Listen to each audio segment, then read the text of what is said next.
Welcome to Twilight Terror Stories.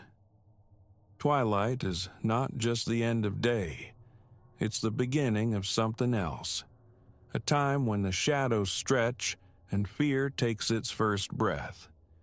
You've stepped into that moment now, and the stories are waiting. Let them find you.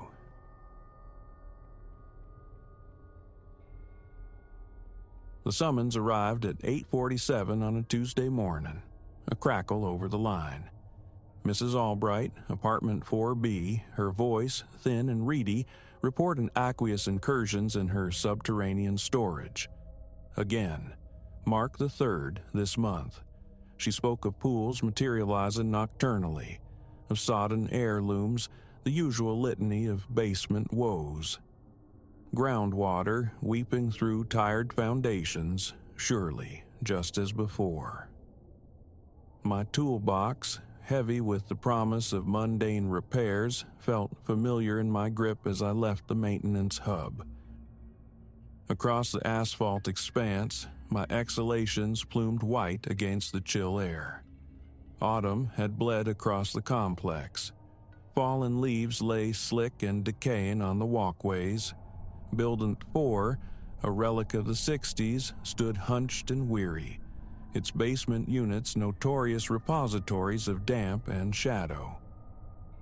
Mrs. Albright materialized at her threshold, swaddled in a terrycloth robe, her hair an uncombed storm cloud.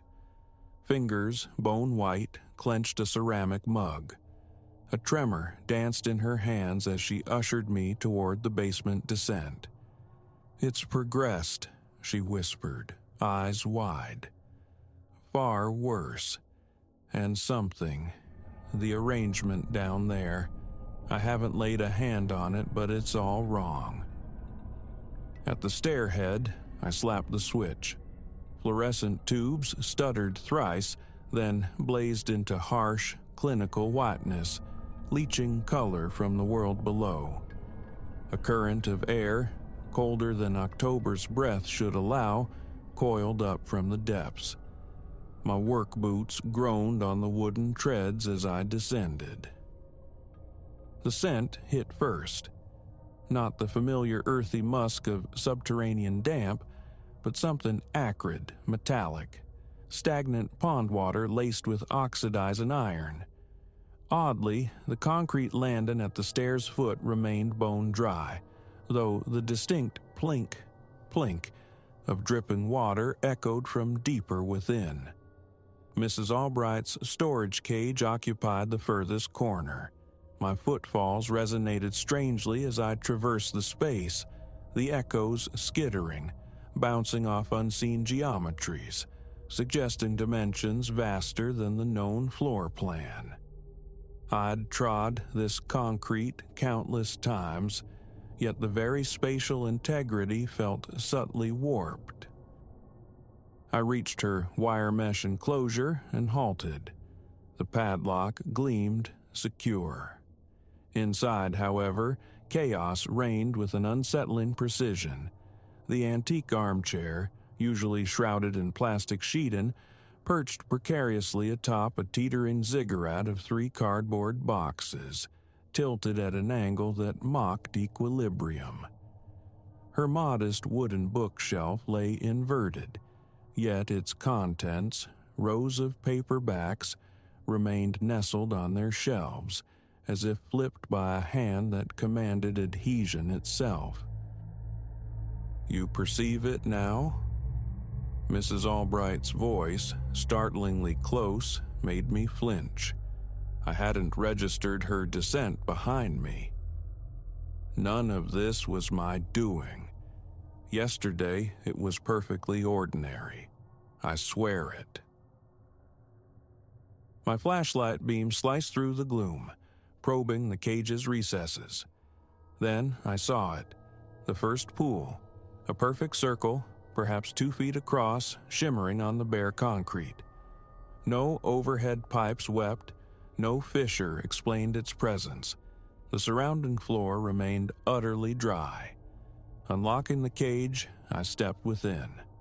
The puddle's water was crystalline but possessed an unnatural depth. My light failed to penetrate its surface, revealing no bottom. Mere feet away lay another identical meniscus, and another beyond, forming a sequence that seemed to vibrate unpleasantly at the edge of vision. "When did you first observe this?" My voice aimed for calm neutrality.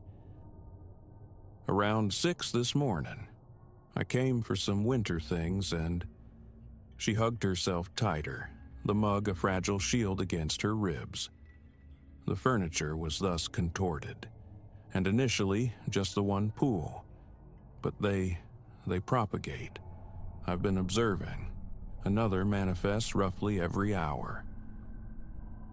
Kneeling beside the nearest circle, I extended my voltage tester, a ritual precaution. Nothing. Tentatively, I dipped a fingertip into the water. Ice cold, yes, but imbued with an anomalous weight, a viscosity akin to quicksilver. Retracting my finger, I found it perfectly dry, unmarked by the contact. The drip in cadence intensified, yet its origin remained elusive, seeming to emanate simultaneously from every surface, as if the very walls perspired. I rose, studying the furniture tableau again. The armchair, by all rights, should have succumbed to gravity's insistence. It remained frozen in its impossible pose. "I should inspect the adjacent units," I murmured. "See if this affliction is widespread." I tried the cage next door. The lock yielded with unnerving ease, clicking open before my master key could engage. The interior was starkly vacant, save for a single wooden chair positioned dead center, facing the rear cinder block wall. This unit belonged to Mr. Thorne in 4A. I was certain of it. And hadn't it been crammed with boxes just last week following his move-in? The dripping grew louder, insistent. At my feet, a new puddle bloomed, the water seeming to well up through the solid concrete. The surface momentarily bulged, tensed, like a membrane stretched thin by something pressing from beneath. "Mrs. Albright," I began, turning, "you need to return upstairs. Phone the property manager. Inform him we require a plumber. Multiple plumbers, in fact. I'll remain here and—" She wasn't there. Where the basement stairs should have ascended, a blank, featureless wall now stood. The fluorescent lights spasmed. In the fleeting darkness, a distinct splash echoed from one of the puddles. When illumination returned, the chair in Mr. Thorne's unit had rotated. It now faced me directly. Droplets clung to its wooden seat, defying gravity by falling upward, vanishing into the oppressive ceiling. I retreated instinctively, backing towards the memory of the stairs. My flashlight beam snagged on motion within Mrs. Albright's cage. The armchair had minutely shifted, subtly adjusting its precarious balance. As I watched, transfixed, a book slid from the inverted bookshelf, hovering suspended in the stagnant air. The temperature plummeted. My breath now billowed in thick, spectral clouds. Frost feathered the edges of the puddles, crystalline lace framing pools of water that remained stubbornly liquid, swirling with slow, deliberate currents.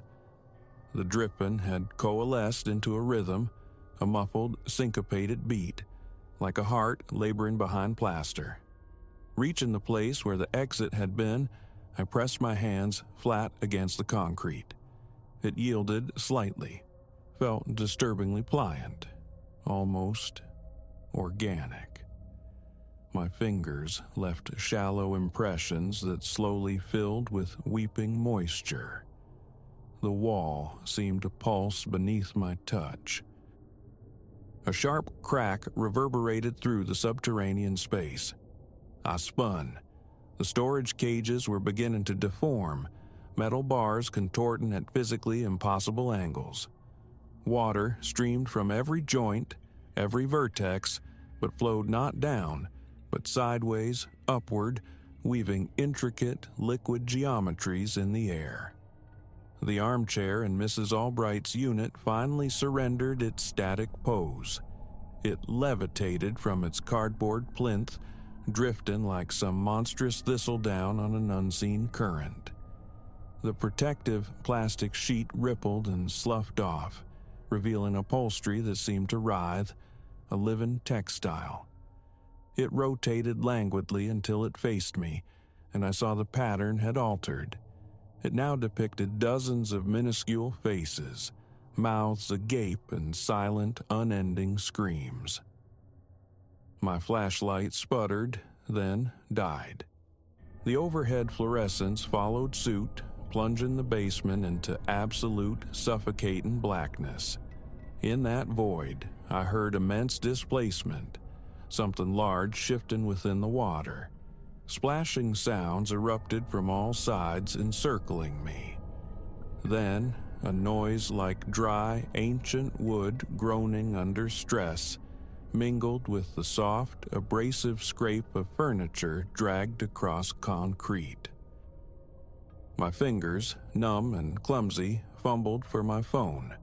Its screen flared, casting a feeble, inadequate cerulean glow barely 3 feet ahead. In that fragile illumination, I saw the floor had transformed. The concrete was gone, replaced by a texture resembling vast, pallid skin, rising and falling with sluggish, shallow respirations. The scraping intensified, drawing nearer. My phone's light grazed the advancing edge of something solid, a chair leg, a table corner, the sharp angle of a bookshelf. The furniture was converging, assembling a tightening perimeter around me. Water cascaded up the walls and streamed across the ceiling, coalescing into fractal patterns that inflicted a deep psychic ache behind my eyes. I stumbled backward until my shoulders met the yielding wall where the stairs once promised escape. My phone screen began to strobe erratically. In the frantic, intermittent flashes, the armchair drifted closer. The tiny faces embedded in its fabric had begun to animate, turning their silent screams towards me, tracking my panicked movements. Behind it, other shapes rose into the air, chairs, tables, shelving units, all warped into grotesque parodies of function, all imbued with a dreadful, unified purpose. The phone died. In the perfect dark, something cold and wet brushed my shoulder. It felt like fingers, too many fingers, jointed incorrectly, moving with an alien fluidity. The dripping sound had escalated into a deafening roar, obliterating the sound of my own ragged breathing. Then, light exploded back into existence, harsh and sudden. I stood at the foot of the basement stairs. Mrs. Albright stood at the summit, hand resting on the light switch, coffee mug still clutched tight. "Did you ascertain the problem?" she called down, her voice regaining some normalcy. "The water intrusion?" My gaze swept the basement. The storage units stood ordered, mundane. Furniture rested solidly on the floor, betraying no hint of its recent animation. The concrete was dry. Except, within Mrs. Albright's cage, her armchair had been repositioned. It now sat squarely facing the wire mesh door, and, spreading across its seat cushion, a dark, damp stain precisely shaped like a human handprint. Call a plumber," I managed, surprised at the steadiness that had crept into my tone. "Actually, summon several, and refrain from coming down here again. Not unaccompanied, not ever." I ascended the stairs rapidly, resisting the urge to break into a full sprint. At the top, I risked a final glance downward. A solitary puddle glistened in the center of the basement floor. As I watched, a ripple disturbed its placid surface, as if something vast and submerged had stirred uneasily in its slumber. I slammed the basement door shut, twisting the lock decisively. Through the solid wood, I could already hear the drip and recommence, its pattern seeming to flirt with the cadence of words. Mrs. Albright was prattling about insurance claims, water damage mitigation, but her voice was a distant buzz. I was already moving, keys jangling with discordant loudness in my trembling hands. 15 other maintenance tickets awaited my attention that day. They would remain unattended. I drove directly to the property manager's office, dropped my keys onto his cluttered desk. "I resign," I stated flatly. He began to sputter objections, but I was already walking away, pushing through the door into the too bright morning. In my rearview mirror, Building 4 dwindled. Just before rounding the corner, a flicker of movement behind Mrs. Albright's ground floor basement window caught my eye. Something dark, fluid, seeming to flow upward. A trick of shadow, perhaps. I never returned to verify. 3 days hence, the local Gazette carried a brief article. Building 4 evacuated. Structural integrity compromised. The report cited anomalous water damage in the basement levels, coupled with inexplicable phenomena baffling structural engineers. Mrs. Albright was quoted, mentioning furniture rearranging itself and peculiar acoustics emanating from below. Ultimately, the structure was condemned, slated for demolition. The contracted demolition crew reportedly walked off the job mid-project, citing persistent equipment malfunctions and the unsettling discovery of standing water in hermetically sealed chambers. The basement cavity they filled with concrete, pouring load after load until it brimmed, consuming nearly double the volume the blueprints indicated it should hold. Occasionally, late at night, my route takes me past that lot. It sits vacant now, a sterile concrete slab girdled by chain-link fencing and cautionary signage. Yet, after a heavy rain, puddles invariably form upon its surface. Perfect obsidian circles of water arranged in disquieting constellations that defy natural runoff patterns. I never decelerate as I pass. I avert my gaze from those dark mirrors, and I most certainly do not pause on quiet nights when the silence is punctuated only by the phantom sound of water dripping, insistently, in places where no water ought to be. I've found other maintenance work since, but I scrutinize every contract with meticulous care now, and I never, ever accept calls concerning water in the basement.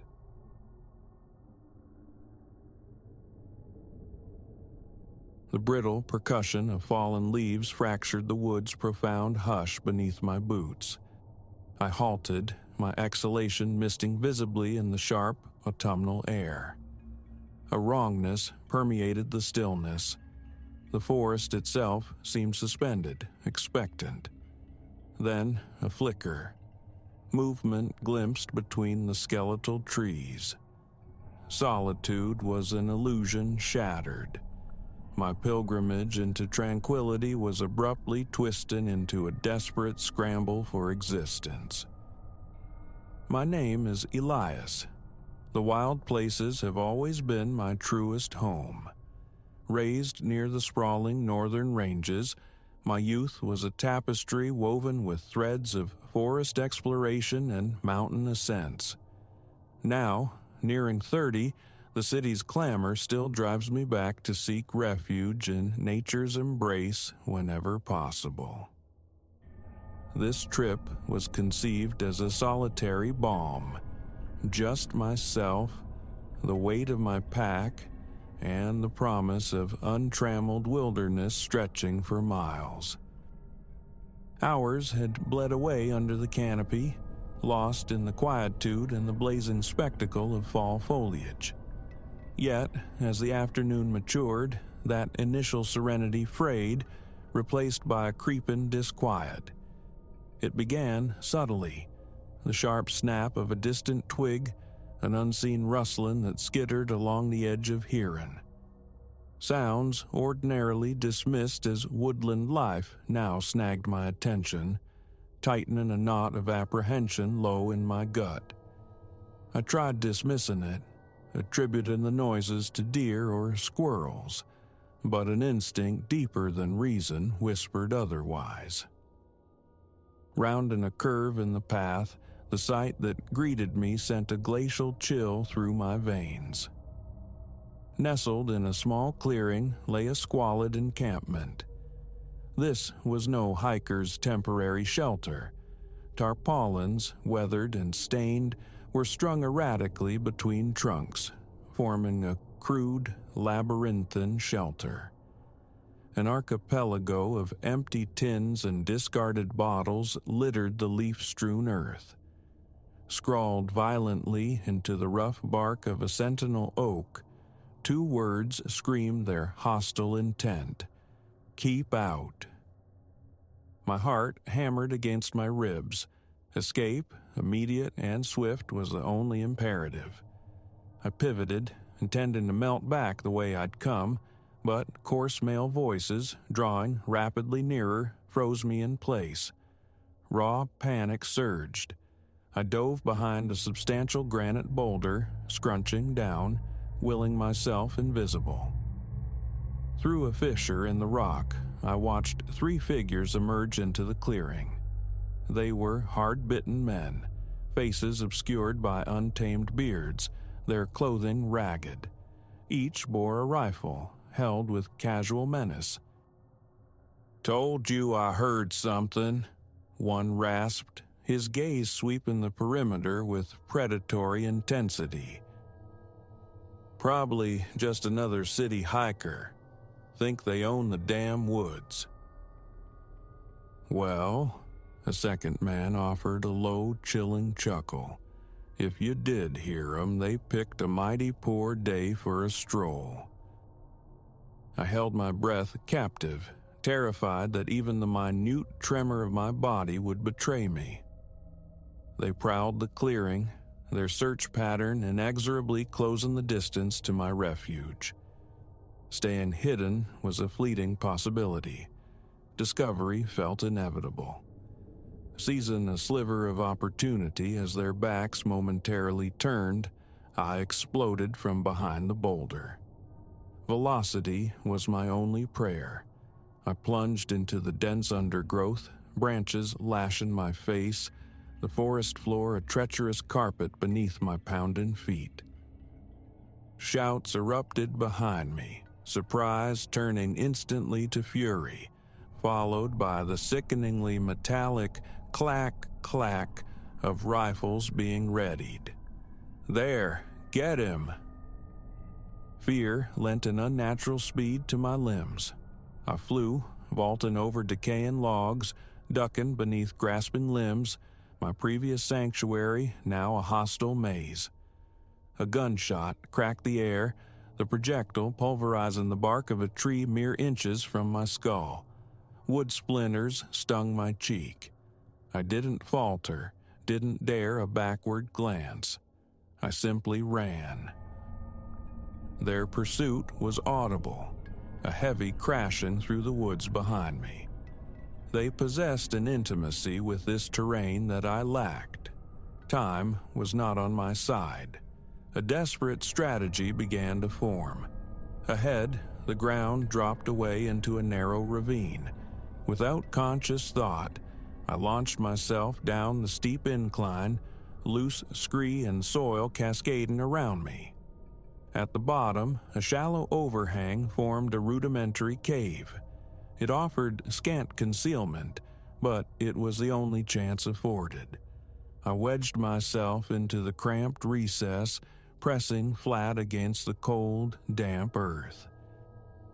Seconds later, the sounds of my pursuers reached the ravine's lip.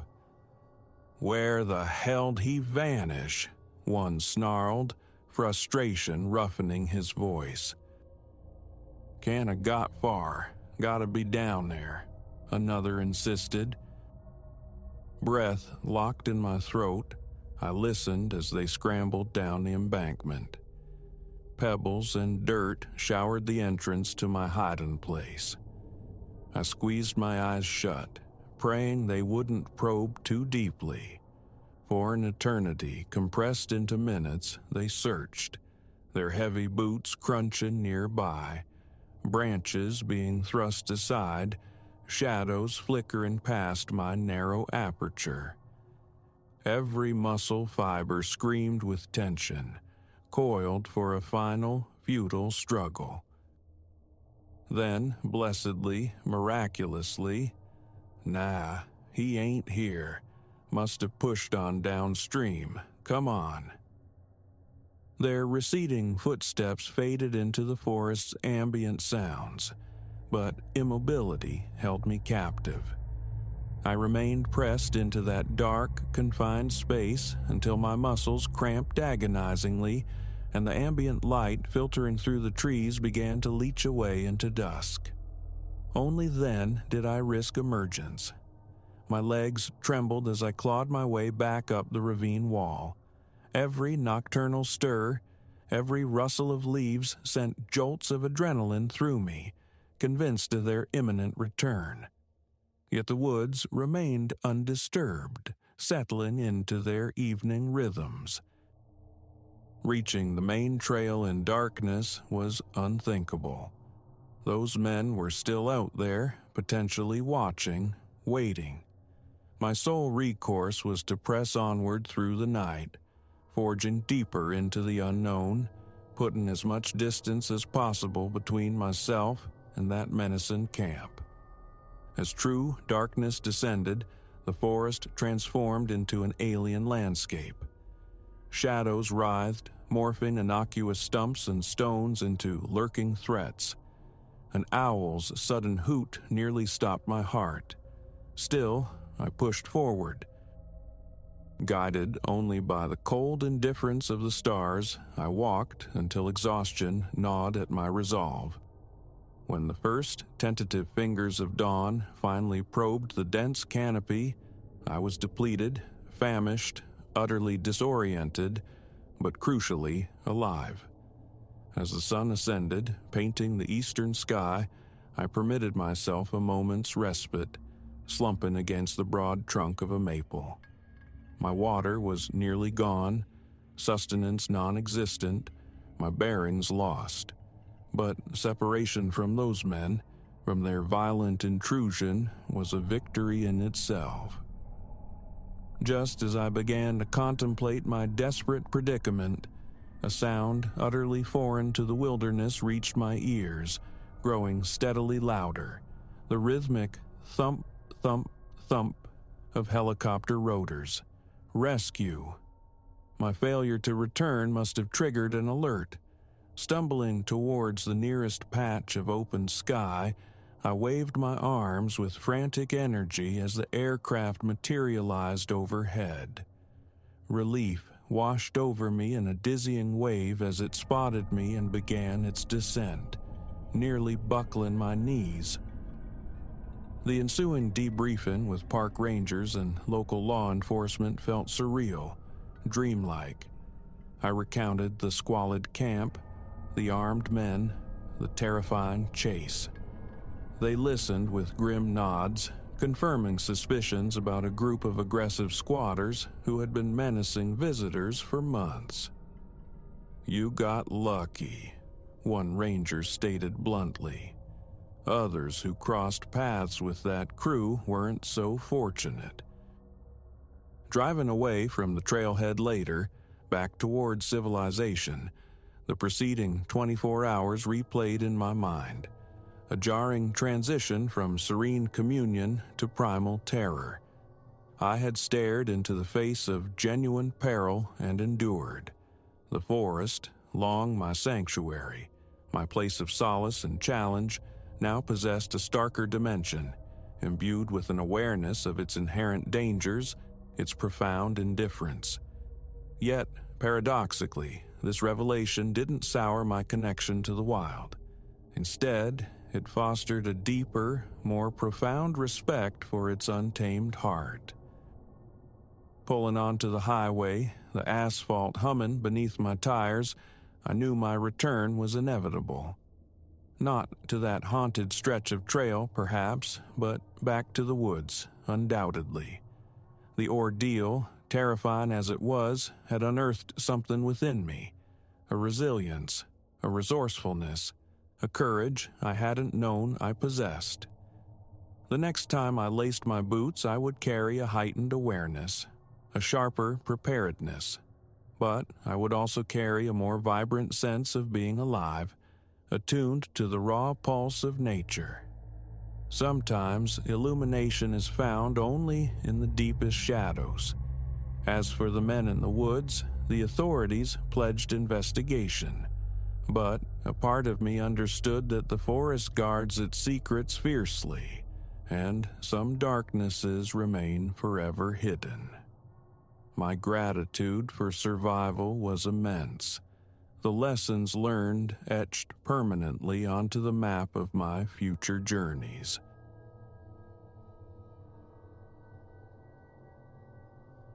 It stood sentinel, 2 stories of weathered timber, offered up for a pittance and immediate possession. The tall windows, like vacant eyes, reflected the sky. The plank floors whispered history underfoot. These details charmed me, enough to forgive the skin of paint flaking like sunburnt shoulders, the arteries of ancient wiring. Its bones felt honest, the layout straightforward. Questions for the seller seemed superfluous. Anchorage was the goal, a place to finally drop anchor. Flaws, I reasoned, were merely invitations for time and toil. By daylight, it held a certain weary grace. Plaster constellations mapped the ceilings, hairline fractures traced paths across the walls. Imperfections I embraced. Mine, I thought, a haven. Silence settled in the initial weeks, punctuated only by the rustle of unpacking, the scrape of furniture finding its place in the downstairs parlor, the establishment of my sleeping quarters aloft. Days dissolved into the rhythm of renovation, brushstrokes layering new color over old size.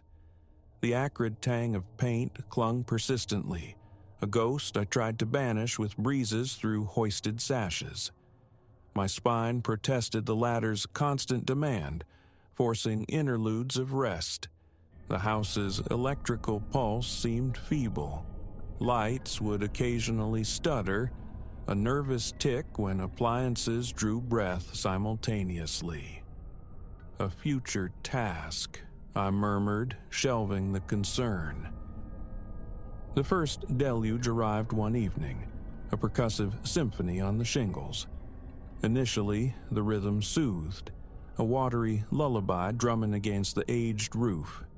Then, a distinct thud from above, a punctuation mark that made me still. I muted the television's drone.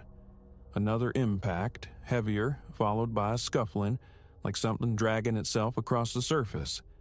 Silence, save for the rain. Then, unmistakably, footfalls. Measured, deliberate.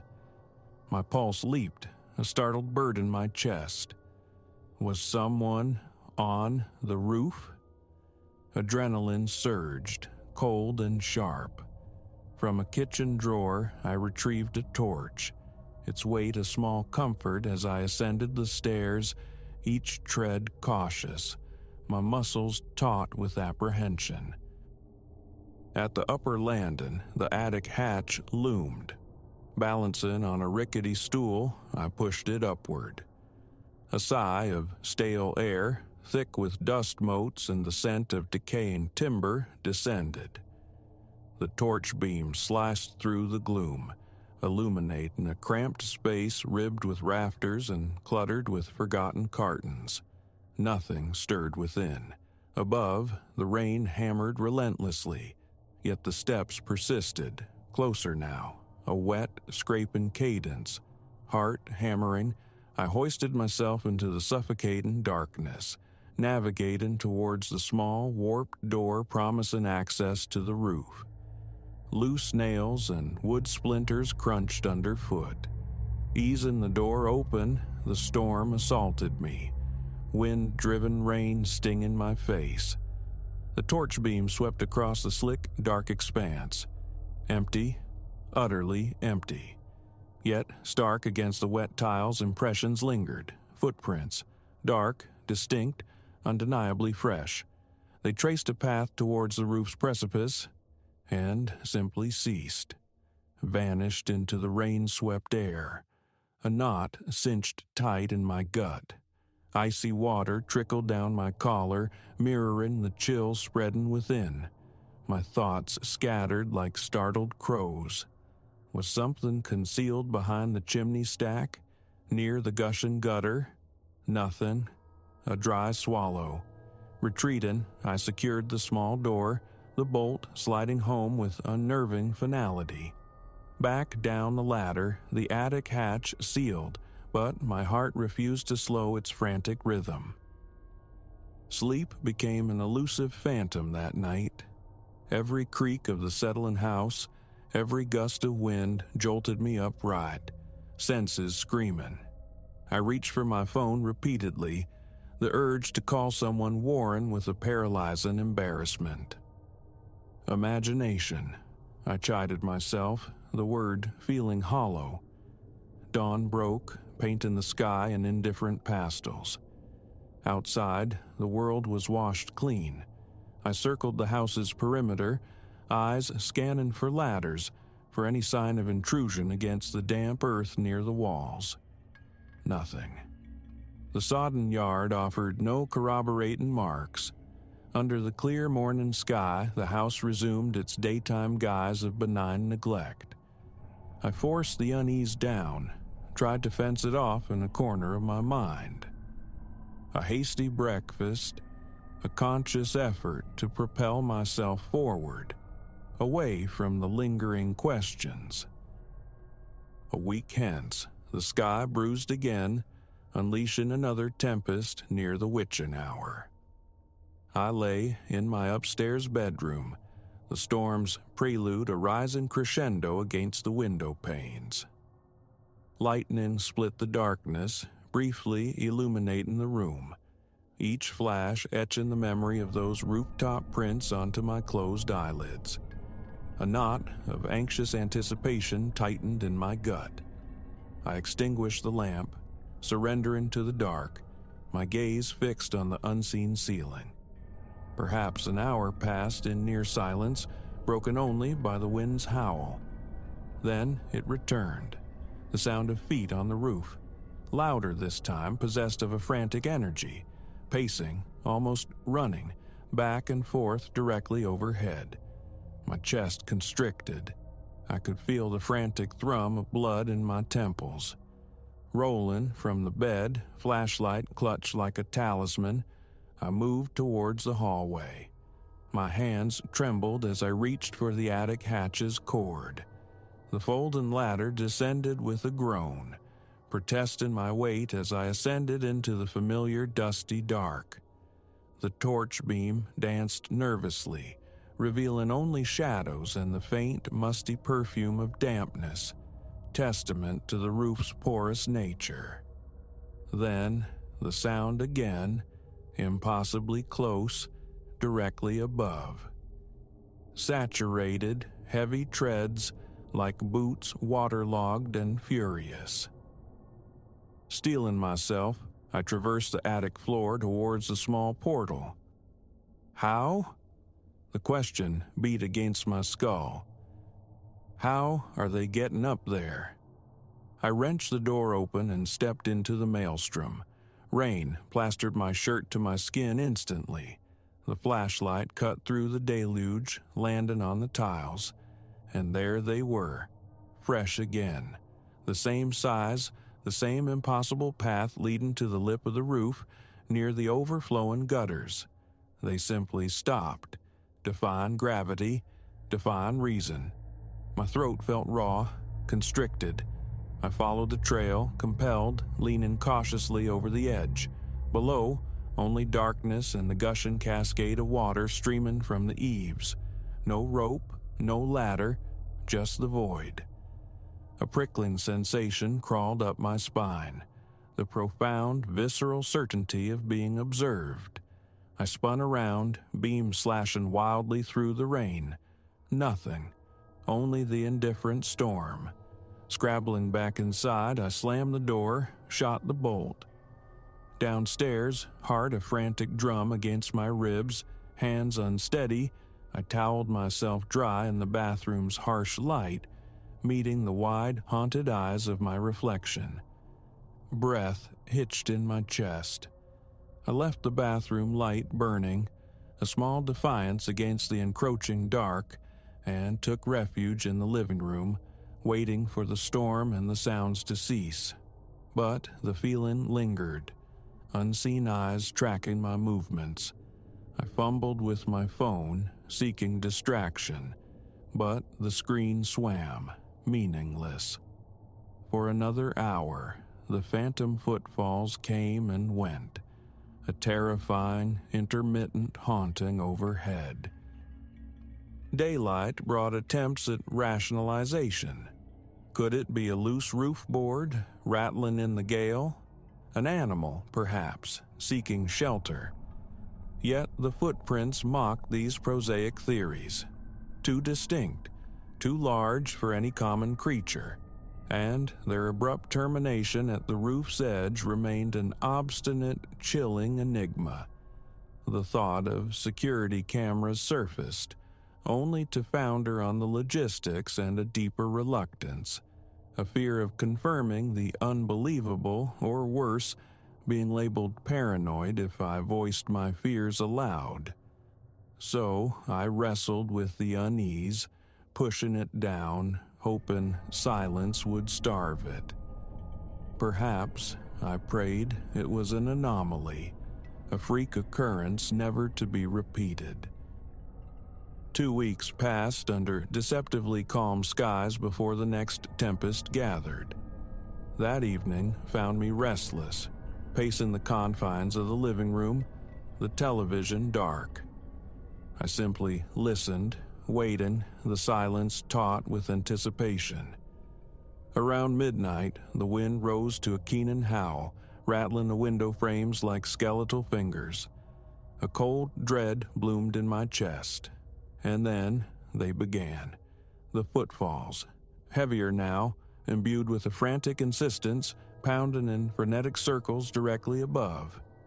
A surge of something hot, fear laced with fury, propelled me to my feet. Enough. The wordless scream echoed in my mind. Flashlight seized, I bolted for the stairs, the slam of the living room door reverberating behind me. My heart hammered against my ribs as I scrambled up the attic ladder, jaw set hard.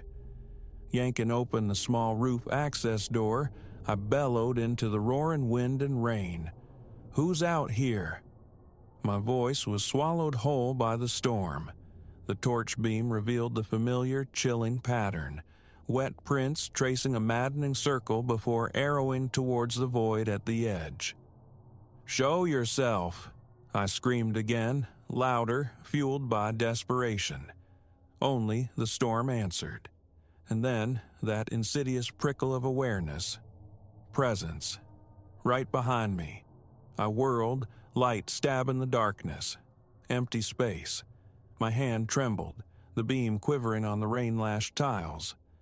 The storm felt personal now, aggressive, flinging water like accusations. Wet hair clung to my forehead, rain stinging my eyes. Every fiber of my being shrieked retreat. I stumbled back, fumbled the door closed, the lock clicking shut like a final admission of defeat. The remainder of that night was a vigil. Huddled by my bedroom window, a heavy crowbar clutched in one hand, the flashlight a constant companion in the other. Every settling groan of the house, every rattle of the wind sent shivers down my spine. My stomach churned with acid fear. Though my eyes scanned the shadowed corners of the room relentlessly, finding nothing amiss, the conviction remained unshakable.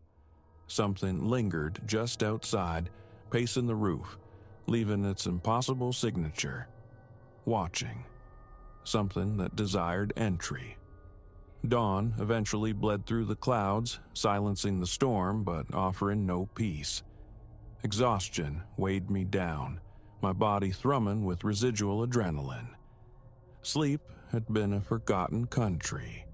Only frustration and a bone-deep weariness remained. In the dry days that followed, I took action. The small door leading from the attic to the roof was barricaded from within, sealed shut with heavy nails and a stout plank of wood, a desperate, perhaps futile, fortification. Then, braving the heights on a clear afternoon, armed with the drill and brackets, I mounted a motion-sensitive floodlight high on the roof's pitch. Position in it was awkward, precarious, but I tested it repeatedly, its harsh glare momentarily banishing shadows. It functioned. A sliver of control regained, perhaps? The relief was thin, easily pierced by the mere mention of approaching storms in the weather forecast. The edge remained. Barely a month had passed since my arrival when the next storm broke, this one arriving with theatrical violence near 2 a.m. Thunderclaps resonated deep in the house's old bones, rattling the windows in their frames. Rain lashed the roof with relentless fury. I lay rigid on the living room couch, sleep an impossibility, eyes shut but every nerve strained, listening. My heart leaped sickeningly as the familiar cadence began overhead, but amplified, transformed. Not just footsteps, but stomping.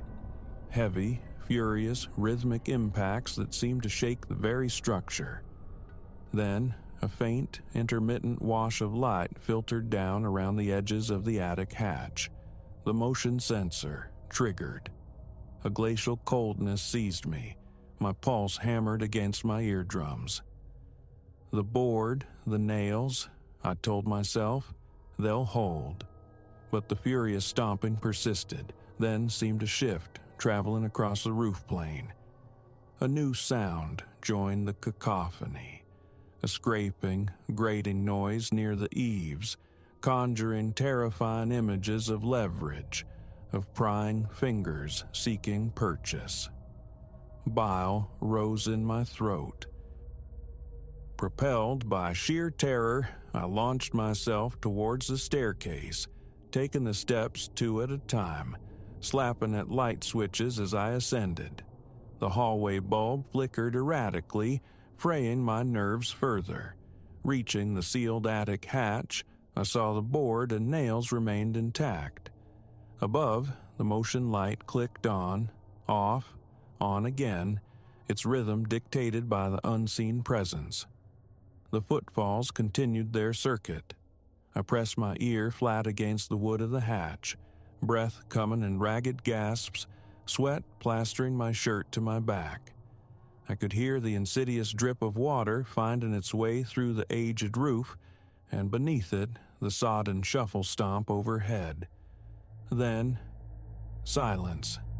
A profound, sudden absence of sound, save for the storm's roar. It stretched, taut and unbearable, I stood frozen, every muscle locked. Should I try the hatch? Stay hidden? My heart felt dangerously close to bursting. Suddenly, a tremendous thud resonated directly above my head, shaking the hatch itself. My knees buckled. Clenching my fists, I forced the words out, a strangled yell towards the ceiling. "Go away." Silence answered. Seconds crawled by, thick with dread. Then, slowly, deliberately, the footsteps resumed. They ambled, almost leisurely now, towards the furthest corner of the roof, their sound gradually diminishing, finally swallowed by the tempest. I remained there for long minutes, breath sawing in my chest, listening, waiting. They did not return. Eventually, muscles screaming with tension, I descended, scanning every shadow, forcing my breathing towards some semblance of calm. Sunrise unveiled a familiar, chilling tableau. Ascending cautiously to the roof, I found them. The footprints, stark on the damp tiles, leading from the vicinity of the sealed attic access, unerringly to the precipice. The motion light perched undisturbed. The nails held fast, the boards secure. No breach, no explanation. I walked the slick surface, my own steps hesitant where those others had trod so boldly. They ended, as always, at the sheer drop. My stomach clenched into a cold knot as I peered down at the rain-soaked ground far below. Empty space, no means of ascent or descent visible, nothing. Now, this tension is my unwelcome cohabitant. When bruised clouds gather, a familiar dread coils within me.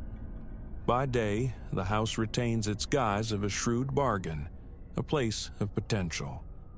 But let the rain begin its nocturnal drumming, and I brace for the inevitable. The enigma remains absolute. Locks, barricades, lights, exhaustive searches, all futile gestures against the returning tread. The steps grow heavier with each storm, their imprint deeper. I never see the walker, can never intercept the act. Waiting is all that remains. I sit, flashlight and crowbar my grim companions, listening to the rain's relentless tattoo, perpetually aware of that unseen, unwavering gaze. And with every gathering storm, the question sharpens. Is this the night the footprints finally deviate, finally lead down, the walls, finally cross the threshold into the house itself? The not knowing is a sleepless torment, a constant vigil for what the morning light or the terrifying dark might reveal next.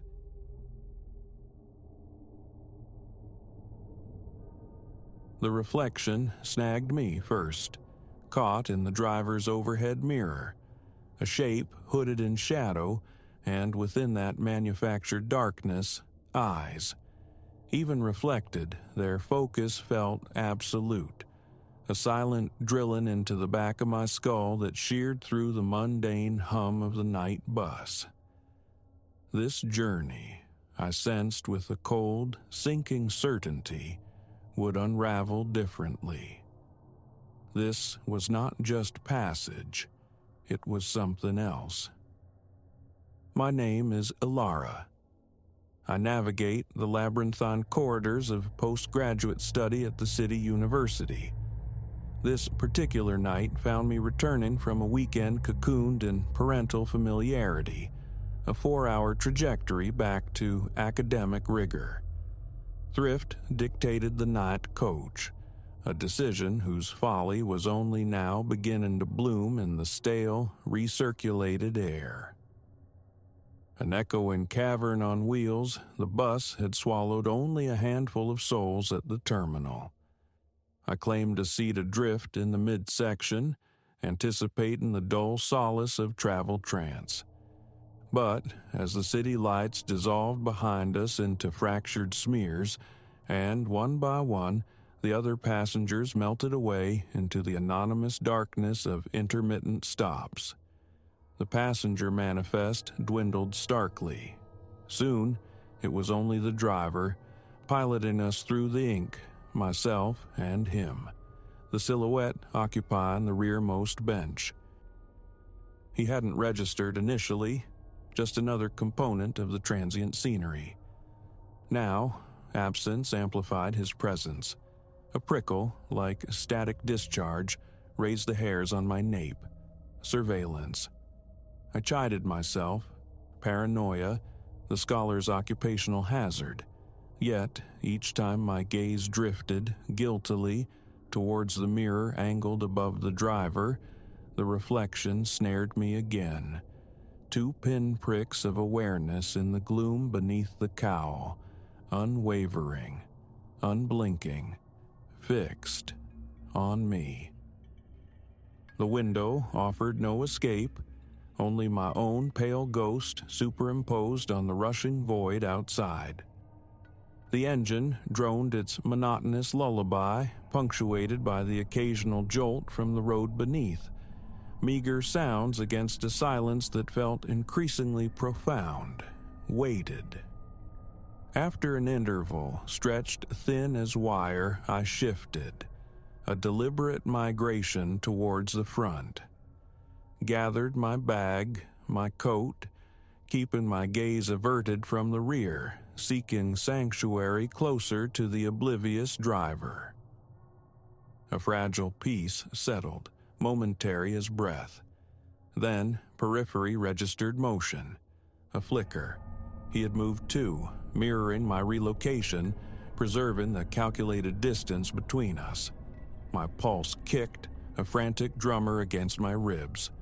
This wasn't chance. This was pursuit, contained within the metal shell hurtling through nowhere. Ask the driver to stop, eject myself onto the desolate roadside.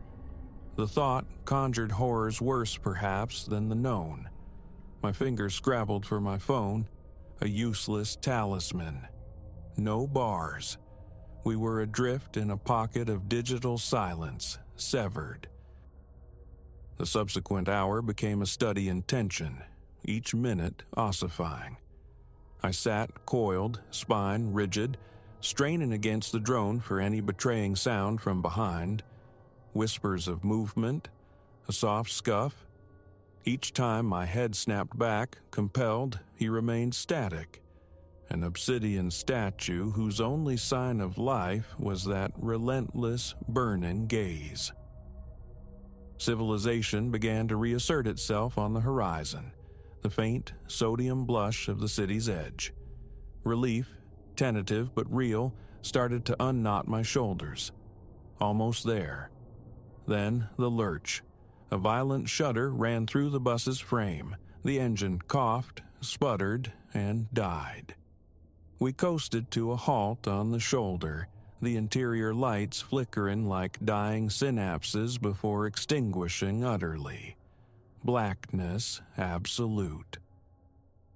"Apologies," the driver's voice boomed, startlingly loud in the sudden vacuum. "Engines decided to quit. Stay put. I'll see what's what." A scream clawed at my throat, voiceless. "Don't leave. He's back there." But the words wouldn't form. Powerless, I watched the door sigh open and shut, swallowing the driver into the night. Alone. The mirror was useless now, reflecting only deeper darkness, but his presence was a palpable pressure, an encroaching chill. Silence stretched, taut, punctuated only by the frantic rasp of my own breathing. And then, sound. Soft, deliberate footfalls advancing up the aisle. Panic detonated within me. Escape. Thought abandoned, instinct took over. I scrambled from my seat, stumbling blindly towards the front. My hand, slick with sweat, fumbled with the heavy door lever. It gave. I spilled out onto the tarmac. The cool night air a brutal shock. No sign of the driver. Had it been moments, an age? Time had warped, buckled. I ran, feet pounding asphalt, a desperate rhythm against the night's silence, directionless, propelled only by the imperative to flee. Behind me, the distinct pneumatic hiss of the bus door reopening. He was coming. Lungs burned, legs screamed, but the sound pursued. Steady, unhurried footsteps gaining ground. Just as exhaustion threatened to pull me under, light bloomed ahead. A gas station, stark fluorescence carving a haven from the immense dark. A final, desperate surge propelled me forward. I burst through the glass door, a ragged apparition startling the night attendant from his stupor. "Help!" I choked out, words torn from a raw throat. "Please, someone's after me." His eyes widened, taking in my wild hair, my heaving chest. He reached for the phone, dialing, voice steady. Okay. What happened? Who?" I turned, finger raised to point back down the lightless road to show him the source of my terror. My blood turned to ice water. Nothing. The road stretched vacant into the oppressive dark, empty in both directions. The arrival of the police brought questions that frayed my remaining composure. No hooded figure, no footprints but my own. The bus sat where we'd left it, the driver, grease-stained and perplexed, tinkering with the engine, utterly unaware of the nightmare that had unfolded yards away. As adrenaline ebbed, insidious doubt seeped in. Had I fractured? Had sleepless nights and academic pressure conspired to conjure a phantom from stress and shadow? Yet the memory persisted, visceral and terrifying. Those eyes, that implacable focus burning through the dark. Real or not, the fear had been utterly, devastatingly real. The officers offered a ride back to campus. I accepted, numbly grateful. Pulling away from the island of light, I risked one last glance back. For a heartbeat, just at the edge where the fluorescence surrendered to the night, I thought I saw it. A figure cloaked in shadow, watching. The night bus became forbidden territory after that. Weeks bled into months, marked by a heightened state of vigilance, a tendency to flinch at sudden movements, an aversion to solitude in public spheres. Concern etched the faces of friends, family. Quiet suggestions of therapy, medication for anxiety were offered. But I knew. Regardless of proof, regardless of explanation, the experience held its own stark truth. Some things dwell in the peripheral darkness, defying tidy categorization. And sometimes they purchase a ticket, seeking company on the lonely stretches. Even now, a hooded sweatshirt glimpsed in a crowd can send my heart into a frantic cadence. I avoid nocturnal travel, the risk recalculated, deemed too high, and occasionally, lost in the anonymity of a crowd, that old familiar static prickles the back of my neck. I turn, scan the faces. Nothing, no one. But a deep, cold certainty lingers. Somewhere, perhaps just out of sight, those eyes are still watching, waiting for the paths to converge once more. So, should you find yourself adrift on a sparsely populated coach as the world sleeps, and a sense of being observed settles upon you, heed the warning in your bones. Trust the shiver, because the monsters aren't always confined to imagination. Sometimes they're breathing the same stale air just a few seats away, patiently waiting for the journey's end. As for me, daylight holds the only passage I dare to take. Some destinations simply aren't worth the gamble, not when you cannot be certain who or what shares your ride into the night.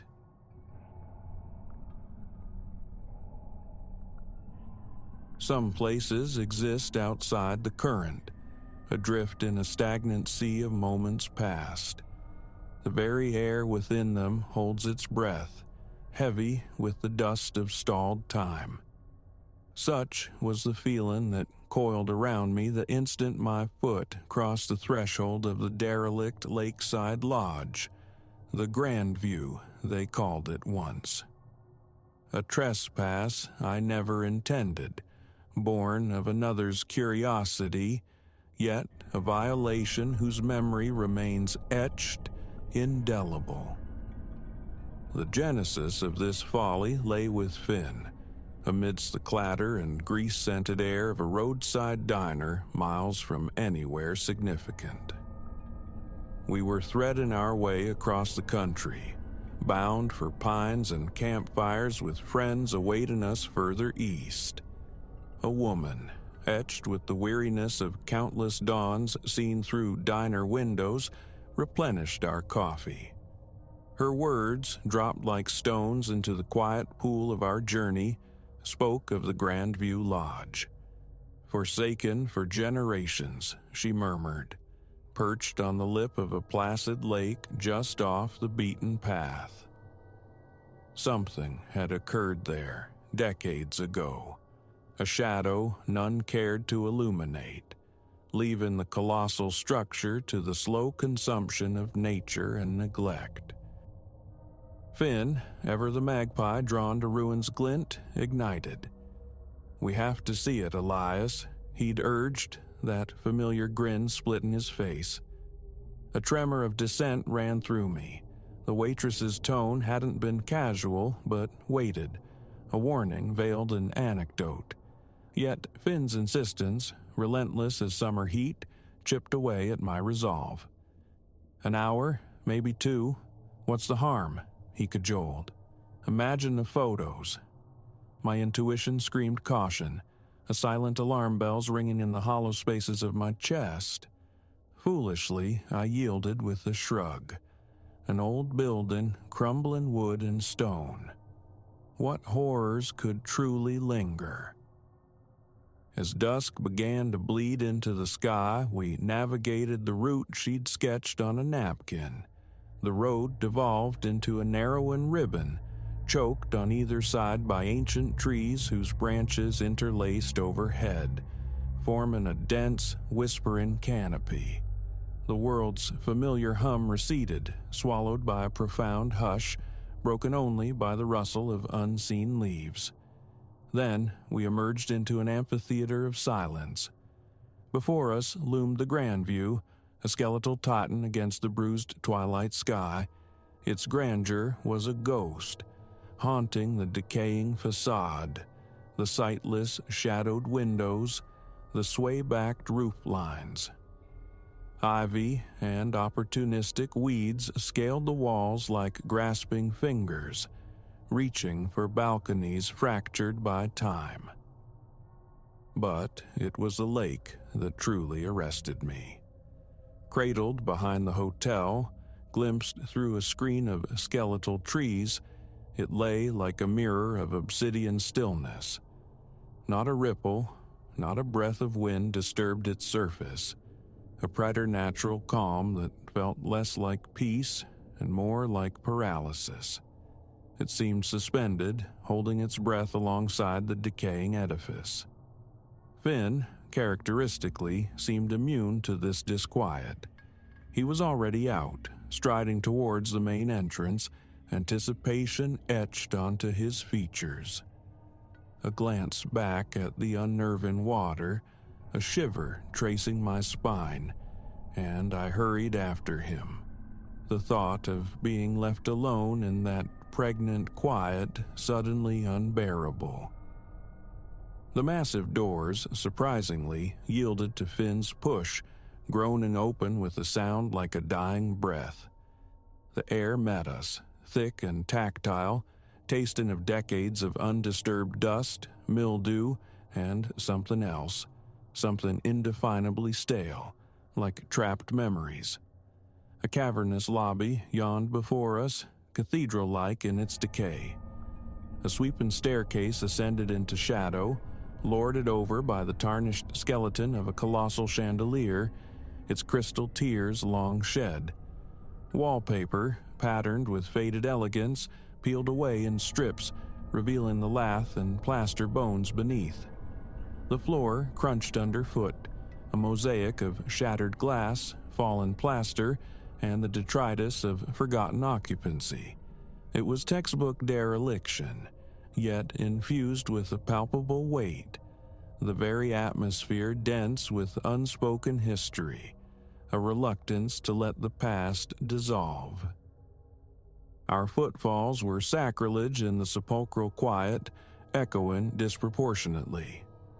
Finn, oblivious or perhaps defiant, moved with purpose, phone already aloft, cataloging the ruin, suggesting avenues of exploration.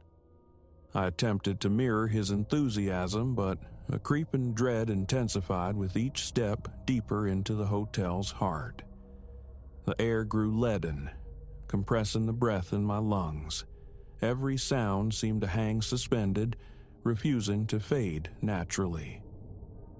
We ascended the grand staircase, the ancient wood groaning its protest beneath our weight. Upstairs, corridors branched like withered veins, flanked by guest rooms with doors askew on rusted hinges. Here, the wallpaper was a mere phantom, ghosts of patterns clinging desperately to the walls. Finn investigated the skeletal guest rooms, eager to unearth relics, but my gaze snagged on something else, pulled by an invisible current. Further down the main passage, a single imposing door remained shut, its presence distinct, somehow more intentional than the surrounding decay. It felt different. "Finn," I called, my voice hushed, absorbed by the silence. Together, we approached it. With each step, the air thickened, the pressure in my chest mounting. An illogical compulsion gripped me. I had to know what lay beyond. Finn reached it first. The brass doorknob, tarnished but intact, turned with startling clarity, the click loud in the stillness. The heavy door swung inward ponderously, revealing a space of vanished opulence. A ballroom, vast and high-ceilinged, its tall windows stretched floor to ceiling, though now opaque with grime, admitting only a dim, jaundiced light. Another immense chandelier, twin to the lobbies, hung shrouded in dust and cobwebs. The parquet floor was littered with the casualties of time. Overturned chairs, splintered tables, and in a far corner, a grand piano, keys yellowed like old teeth, lid gaping open in a silent scream. But it wasn't the ruin that seized my breath. It was the figures. Poised near the towering, grime-streaked windows, silhouetted against the dawn light, they stood. 5 of them. Initially, my mind registered them as mannequins, or perhaps forgotten statuary. So absolute was their stillness. Attired in the fashions of a forgotten era, long gowns, tailored suits, their backs were mostly to us, heads tilted slightly, as if contemplating the stagnant lake beyond. Then, a minute tremor, a fractional shift in one silhouette. The head turned, slow, deliberate, revealing a pale profile etched in shadow before returning its vigil to the water. My breath hitched. Not stone, not plaster. A horrifying realization dawned. These were not effigies. Their skin held a pallor that wasn't dust, but a gray, lifeless hue. Their period clothing hung upon them, faded and tattered, yet undeniably worn. They stood in utter silence, fixed on the view, perpetual sentinels of decay. Finn, engrossed in the room's scale, hadn't perceived it. My fingers, trembling, clamped onto his arm, pulling him back towards the threshold. "We have to go," I whispered, the words barely audible above the frantic drumming in my ears. Finn frowned, bewildered. "Go? Why? We just found the best part." "Look," I hissed, nodding towards the assembly by the windows. He followed my gaze. I watched his face drain of color, his bravado vanishing like mist as he processed the scene. For a timeless second, we were paralyzed, two intruders pinned by the sheer wrongness of it, watching the silent congregation by the grimy panes. Then, without preamble, one figure pivoted, a smooth, unnatural, clockwork motion facing us fully. Its eyes were wide, unnervingly so, stretched beyond human proportion. Its mouth hung slightly agape, a silent O of surprise or summons, and then, in dreadful, deliberate synchrony, the others began their impossible rotation, heads swiveling on unseen mechanisms, fixing their vacant stares upon us. Instinct screamed louder than reason. We bolted, a frantic scramble back through the suffocating halls, down the protesting stairs, the echoes of our panic chasing us. The car, sanctuary. Keys rattled against the ignition in Finn's shaken hand. I didn't dare look back, yet I felt their collective gaze burning into my back from those shadowed, watching windows. Finn drove, his knuckles white on the wheel, the engine shattering the unnatural quiet like thrown stones. We fled down the winding track, the grand view shrinking in the rear-view mirror, but never truly receding from the landscape of my mind. No words passed between us for miles until the familiar drone of the highway offered a fragile shield. What we witnessed within those decaying walls, I cannot name. But the Grandview Lodge was not empty. Something lingered there, suspended between moments, preserved in the amber of its own mysterious past. And whatever it was, it remained, undisturbed, waiting.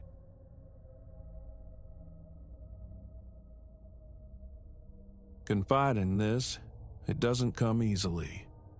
A knot still cinches tight in my gut when memory dredges up that first instance. I unearthed something within an antique timekeeper, something that fractured my reality. Elias Thorne, that's my name, though it feels less substantial now. A horologist by trade, my existence has been a constellation of escapements, balance springs, and minuscule screws.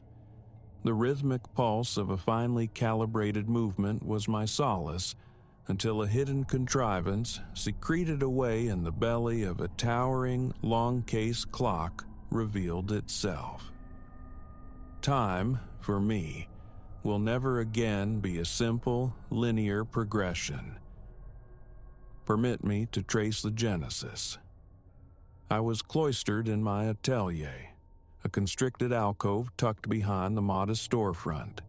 Its walls, a vertical archive of clock viscera and projects suspended in mid-repair.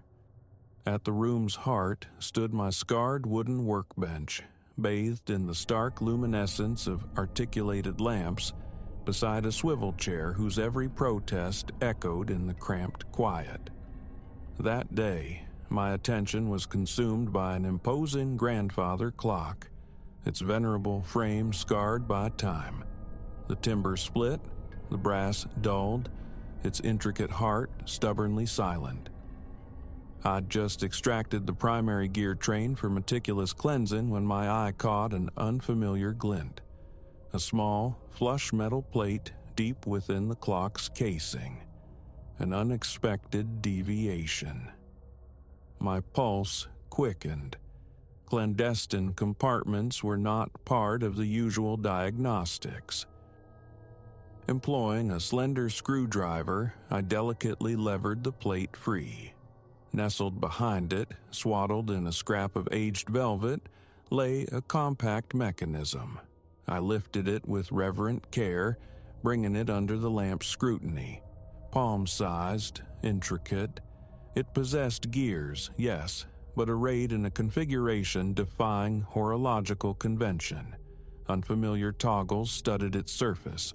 A jolt, sharp and electric, pure discovery coursed through me. In all my years dismantling time, nothing akin to this had ever crossed my bench. I placed it carefully upon the wood, its alien geometry holding my gaze captive. Methodically, I began my examination. A miniature winding key protruded from its side. A tentative turn elicited a series of soft clicks, culminating in a faint, almost subliminal whirring. My fingers found a tiny lever near the apex. I nudged it. Futility. Then a second lever positioned lower. The instant my thumb depressed it, the world plunged into an abyss of silence. The lamp's low hum vanished. The collective, gentle ticking that usually permeated the workshop ceased. Even my chair, shifting under my weight, emitted no sound. A disoriented glance around revealed dust motes suspended, immobile, in the lamp beams. My own breath roared in my ears, amplified by the vacuum. A parched tightness constricted my throat. I rose, my legs strangely uncertain beneath me. Instinctively, my hand reached for the lamp cord, a futile gesture to verify its state. The light persisted, unwavering, yet utterly devoid of its familiar energy. It felt like being encased in amber. I moved towards the workshop door, my footfalls sounding unnervingly distinct against the profound stillness. No street noise penetrated, no phantom customer footsteps from the shop beyond. The doorknob, when I touched it, felt unnaturally cold. I pulled the door open. The storefront, too, was caught in this stasis. The counter stood unattended. Near a waste bin, a housefly hung frozen mid-flight, an impossible sculpture in the air. My stomach lurched. Slowly, deliberately, I waved my hand before the insect. It remained utterly still, oblivious. Panic, cold and sharp, began to bloom. Retreating to the bench, my eyes fixed on the bizarre artifact. A pressure built within my chest, a suffocating weight preventing a full breath, my vision blurring at the periphery. The urge to reverse the action became overwhelming. With trembling fingers, I pushed the lower lever back to its original setting. Instantly, sound rushed back in. The lamp's hum, the distant city symphony, the fly resuming its indolent trajectory. I slumped against the workbench, my hands vibrating uncontrollably. For the remainder of that day, the secret remained mine.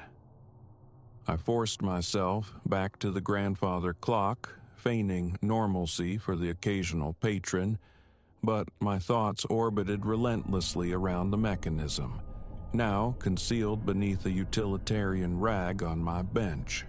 The implications were staggering. That night, long after the last customer departed and the front door was securely bolted, I returned to the atelier's quietude.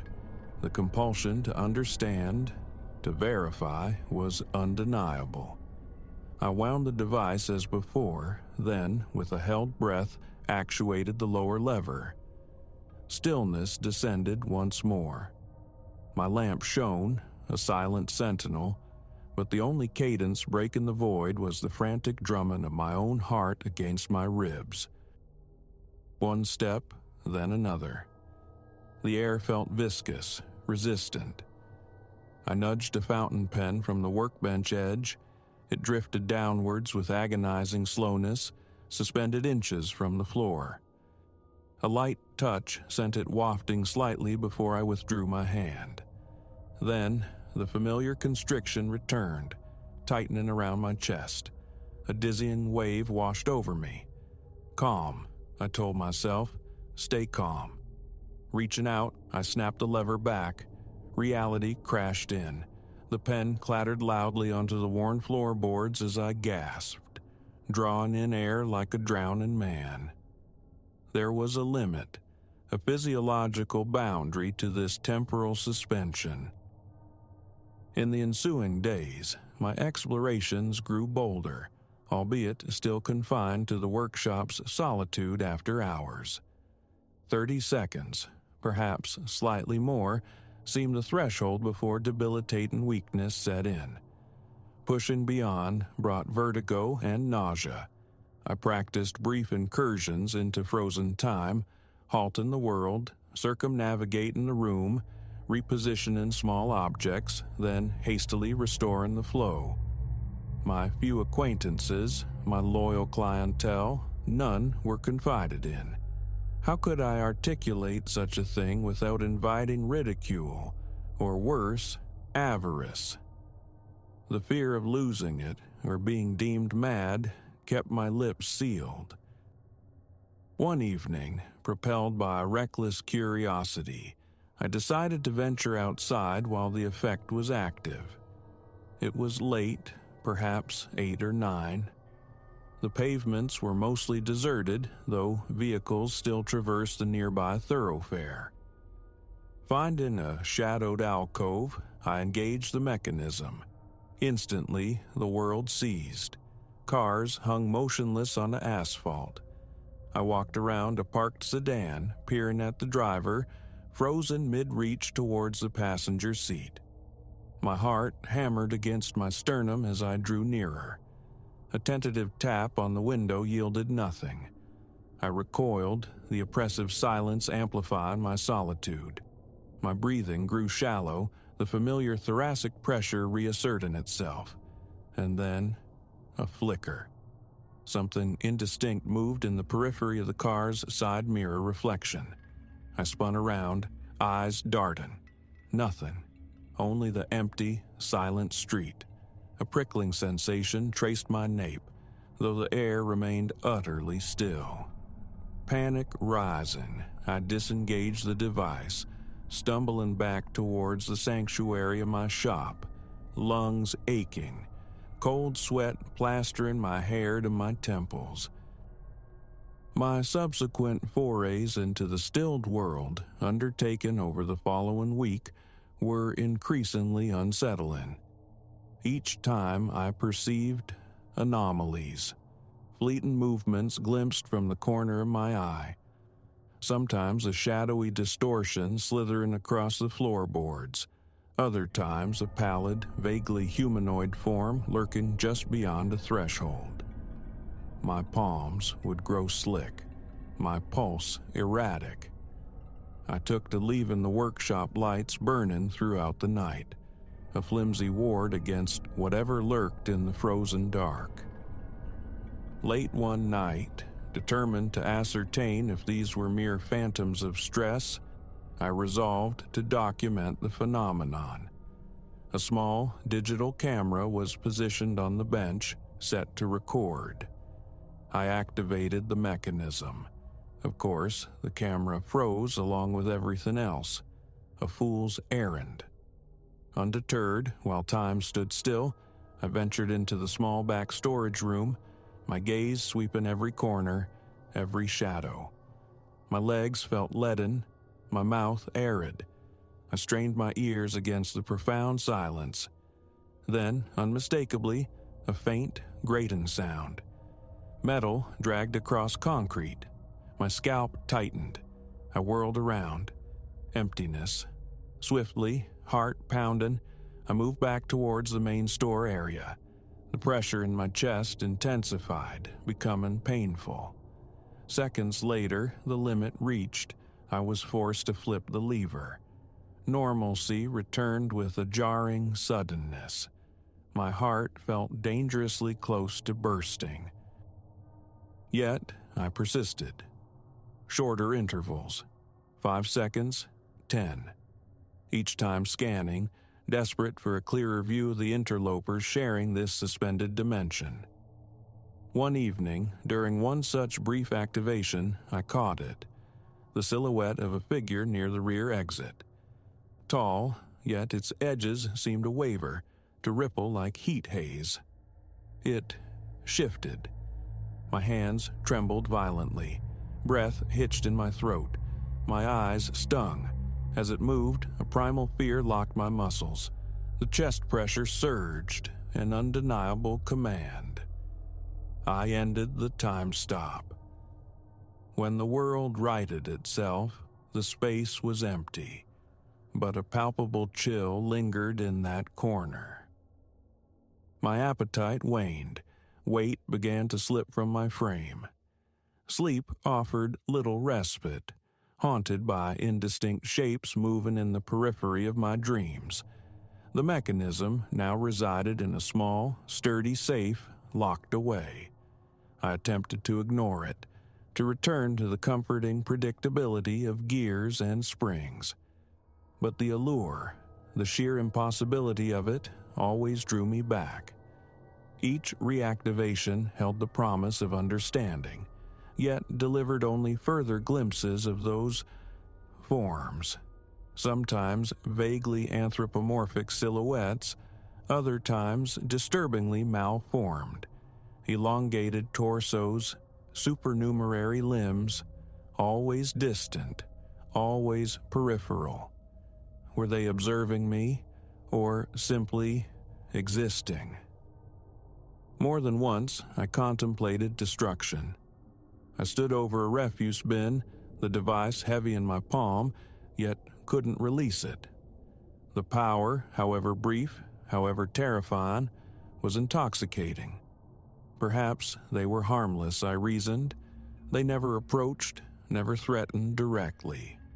But an instinct, deep and visceral, screamed that proximity meant danger. The gnawing anxiety became a constant companion. One night, I found myself working once more on the old grandfather clock, the very vessel of this discovery, now nearing full restoration. Polishing the heavy brass pendulum, my gaze kept drifting to the safe, then to the empty space on the bench where the mechanism usually sat. Finally, surrendering, I retrieved it. The familiar ritual, winding the key, the click, the whir. I flipped the lever. Silence enveloped the workshop. A heartbeat later, scraping. From above, my head snapped up towards the exposed rafters. It sounded like something substantial being dragged across the old wood. My pulse leaped. A hand sought the workbench for support. The scraping intensified, closer now. My eyes scanned for a weapon. Only a small watchmaker's hammer lay within reach. I gripped its handle, knuckles white. Sweat beaded on my forehead. Then, abrupt silence. I waited, breath held captive in my aching chest. The pressure mounted. I deactivated the device. The familiar sounds rushed back. Traffic, the lamp's buzz, my own ragged exhalations. I needed air, escape. Locking the shop, I took the mechanism home, but sleep remained elusive, filled with phantom scrapes and whispers. The following morning, a final theory demanded testing. I drove to a secluded park nearby, trees, benches, a small placid pond. Ensuring I was unobserved, I stood near the water's edge and activated the device. The pond's surface instantly became a mirror, ripples frozen mid-expansion from my own disturbance. I scanned the surroundings rapidly. A faint rustling emanated from behind a thick oak. I tensed, clutching the mechanism tighter. A gray, indistinct figure leaned partially from behind the trunk. It possessed an unnaturally elongated arm, reaching towards a low-hanging branch. Nausea churned within me.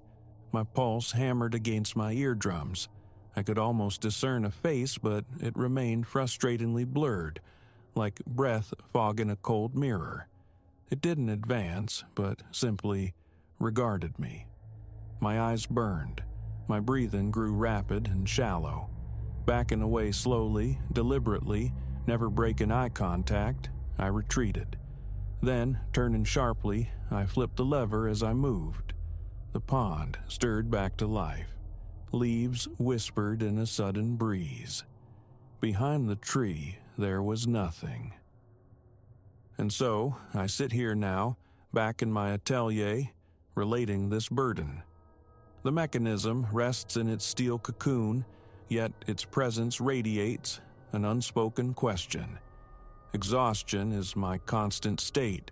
My hands tremor whenever the safe clicks open. What are they, these silent denizens of stop time? Do I truly wish to know?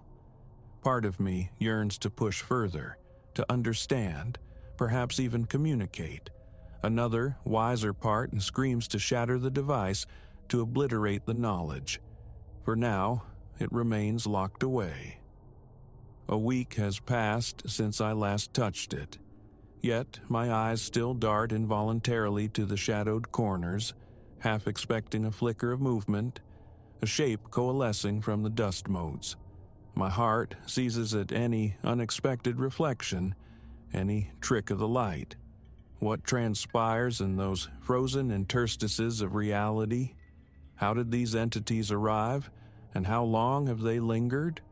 I know only that they watch, and sometimes I feel an unnerving certainty that they wait for my return. Whether I will ever find the nerve to depress that lever again remains uncertain. Perhaps, perhaps not. But if I do, my finger will hover, ready to instantly sever the connection.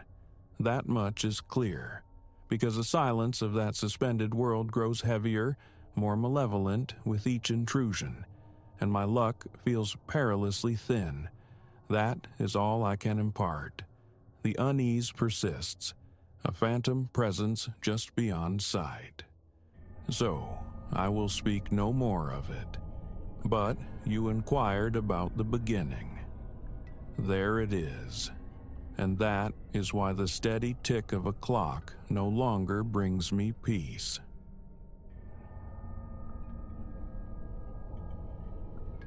Up here, tethered to the summit of this hushed monolith, the night shift unfurls its peculiar solitude. My desk is an island adrift in shadows, flanked by corridors that stretch like dark veins, punctuated by the insistent buzz of fluorescent tubes overhead. Usually, a nocturnal peace settles, stitched together by the vending machine's low thrum from the break room, the sighing drone of the climate control. Music, once a companion piped through earbuds to ward off drowsiness, now feels like a betrayal. Vigilance demands I leave my senses unobscured, alert to the subtle frequencies of unease that have lately permeated the air. Attention, thin and humming, refuses to be ignored. It began, perhaps a fortnight past. Fingers dancing across the keyboard, composing an email, when a flicker drew my gaze. Far down the hall, a disturbance in the dimness. Just a shape, dark and indistinct, gliding from one flank of the corridor to the other. My first thought, a colleague lingering unexpectedly. But the roster confirmed my isolation. This presence wore the silhouette of another time. A hat with an old-world brim, clothes muted by age. No footfall echoed, no fabric rustled. For an instant, I blamed the strobing lights, fatigue's phantoms. The moment dissolved. I returned to my screen, dismissing it as weariness painting specters on the periphery. Yet, nights later, it recurred, unmistakably masculine this time. A slow, deliberate stride carried him onward until he simply melted through the solid wall capping the corridor's end. Dryness seized my throat. What had my eyes just registered? Rising, compelled, I walked the length of that hallway, stood before the terminus. Solid plaster met my searching gaze. My palm pressed against its surface, finding only coolness, immovability. No seam, no hidden egress, merely a partition separating this space from vacant offices beyond. Standing there, a peculiar chill draped itself over my arms, the air thickening, a prickling sensation crawling the nape of my neck. I retreated to my desk, equilibrium fractured, logic struggling against the undeniable image burned into my mind. Each subsequent shift brought fleeting glimpses, peripheral hauntings. Always the same hat, the same time-worn attire, as if snagged on a moment long past. A strange conviction began to bloom. He was guiding me. No word, no gesture, yet his trajectory, the way he navigated corners before dissolving, implied direction, invitation, follow. My stomach would clench at each siding, my heart executing a frantic rhythm against my ribs. Hesitation warred with a burgeoning, insistent curiosity. More than once, I found myself taking tentative steps in his wake, only for him to vanish utterly. Whispers gleaned from a daytime associate spoke of a floor sequestered above, condemned years ago, 5, perhaps, due to structural frailties. Access denied. The elevator bypasses it, a ghost level on the building directory. Some cited foundational cracks, perilous wiring. Others muttered about corporate cost-cutting.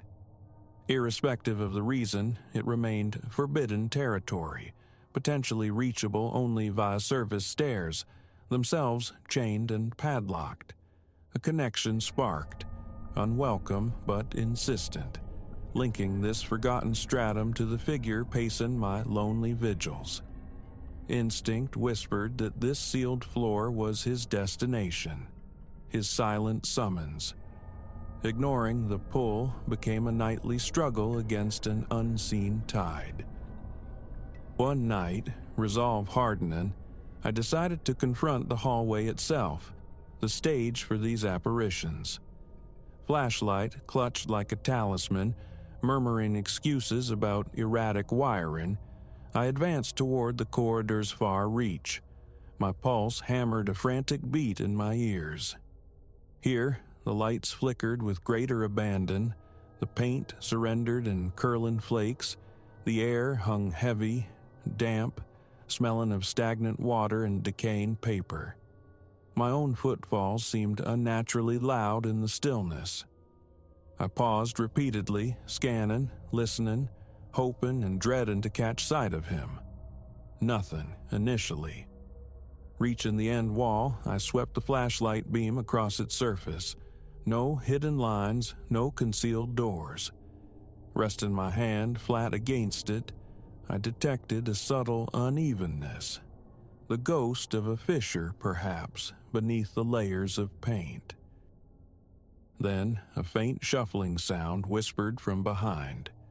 I spun, the flashlight beam trembling violently in my grip. For one heart-stopping second, he was there. Further back down the corridor, facing me directly. His head canted slightly, the hat casting his eyes into profound shadow. A gasp snagged in my throat. My muscles coiled, primed for flight. He executed a single backward step, merging seamlessly into the wall to his left. Gone. My heart battered my ribs. I stood paralyzed, voltage coursing through me. Then, turning abruptly, I strode rapidly back to the relative sanctuary of my desk. Concentration shattered. The remainder of the shift passed in a state of hyper-alertness, jolting at every innocuous creak from the ceiling overhead. Sleep offered little respite in the ensuing days. The image of him, not menacing, merely expectant, replayed itself relentlessly. My nerves frayed, yet the allure of the forbidden floor intensified, a magnetic pull toward the unknown. I queried another colleague about the building's past. He offered little, vague recollections of corporate consolidation, shifting tenants on the upper levels, no dramatic incidents, no tragedies whispered down through the years. Just age, he'd said, shrugging. The lack of a lurid history offered no comfort. My next move? Documentation. A small digital camera perched on a tripod aimed squarely down that haunted stretch of hallway. The first night yielded nothing. The second night's review, however, revealed a fleeting, localized distortion captured precisely where he habitually materialized. Indistinct, yet undeniably anomalous, it raised the fine hairs along my forearm. The following night, fueled by bitter coffee that set my hands trembling, I maintained a direct vigil. Around the spectral hour of 3 a.m., he manifested. A steady, unhurried walk straight through the selfsame wall. This time, propelled by a force stronger than fear, I moved immediately, trailing him. But upon reaching the barrier, my outstretched hand met only solid, unyielding plaster. A dull thud answered my knock, utterly normal, save for one detail, a faint, cool draft caressing my cheek, emanating from somewhere near the floor. Kneeling, I ran my fingers along the baseboard, discovering a minuscule gap, a sliver of darkness hinting at space beyond. The source of the cold air, the urge to pry, to force entry, warred with a visceral dread. I retreated once more, a new resolve forming. Find the building's schematics. Online archives, after patient excavation, yielded an antiquated blueprint. There, rendered in faded ink, was a slender, forgotten service passage snaking from this very corridor toward the sequestered floor above, a maintenance route from decades prior. It aligned perfectly with the spot where the man in the hat repeatedly vanished. My palms grew slick with sweat. If I truly sought his destination, this hidden conduit was the path. My subsequent shift saw me arrive equipped with a modest toolbox. I waited, letting the deepest hours of the night settle over the building, until the only sounds were the distant sigh of the elevator shaft, the low electrical hum embedded within the walls. A leaden weight settled in my chest. My breathing felt shallow, uneven. Returning to the corridor, I knelt, screwdriver in hand, and began carefully chipping away at the plaster near the floor gap. Aged material crumbled obligingly. A section of brittle wood yielded, revealing a cavity, dark and absolute. Just wide enough, perhaps, to squeeze through. My stomach churned violently. A powerful instinct screamed retreat, urged me to seal the breach, feign ignorance.